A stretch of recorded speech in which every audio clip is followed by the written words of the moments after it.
ঈদে নামাজ পড়ার জন্য আমরা অ্যারাবিক স্টাইলের কিছু আবায়া কিনলাম শিন থেকে। এই ড্রেসের কোয়ালিটি এত বেশি ভালো হবে আমি তো ভাবতেও পারি নাই। এরকম আউটফিট কেনার চিন্তাটা আমার হঠাৎ করে মাথায় আসলো, পরে দেখলাম যে না, শিনে পাওয়া যাচ্ছে, পরে শিনে অর্ডার দিলাম। মানে খুব রিস্ক নিয়ে যে 6 থেকে 9 দিনে দেখাচ্ছিল ওরা, পরে ভাবলাম যে 6 থেকে 9 দিন মানে ওয়ার্কিং ডে, তো ভাবছিলাম যে আমি হাতে পাবোই না, পরে দেখলাম যে না, মাত্র 3 থেকে 4 দিনের মধ্যে চলে আসছে। আমি ওপেন করছি আমার হাজবেন্ডের আউটফিট। এটা একদম ওই যে পা পর্যন্ত থাকে না, জুব্বা টাইপের, ওরকম আর কি। কেনার সময় আমি ওকে বলিও নাই, পরে ভাবলাম যে ওকে পরবে কিনা আসলেই, পরে দেখলাম যে না, সে খুশি হয়েছে, বলছে ঠিক আছে আমি পরবো এটা ঈদের দিন। সব থেকে বেশি কিউট লাগছে আমার ছেলের পাঞ্জাবিটা, আর এখানে আমি ওর জন্য একটা স্কার্ট নিয়েছি, আর এটা মনে হচ্ছে অনেক বেশি বড় হয়ে যাবে। দেখি আমি এটা কেটে তারপরে মাথায় এটা বেঁধে দিব।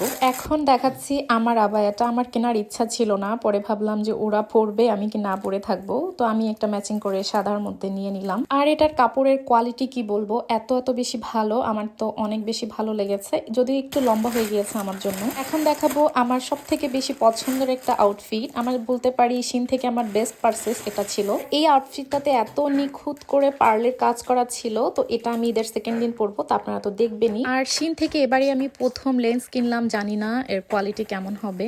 পার্লের যে আউটফিটটা কিনলাম ওটার সাথে ইনার ছিল না, তো ভাবলাম যে একটা ম্যাচিং করে ইনার এখান থেকে কিনে নিই, তো সেটা দেখলাম ভালোই ম্যাচিং হয়েছে। ইলানের জন্য কি কি কিনলাম সেটা আমি অন্য আরেকটা ভিডিওতে পার্ট 2 তে দেখাবো, সবকিছু তো এক ভিডিওতে দেখানো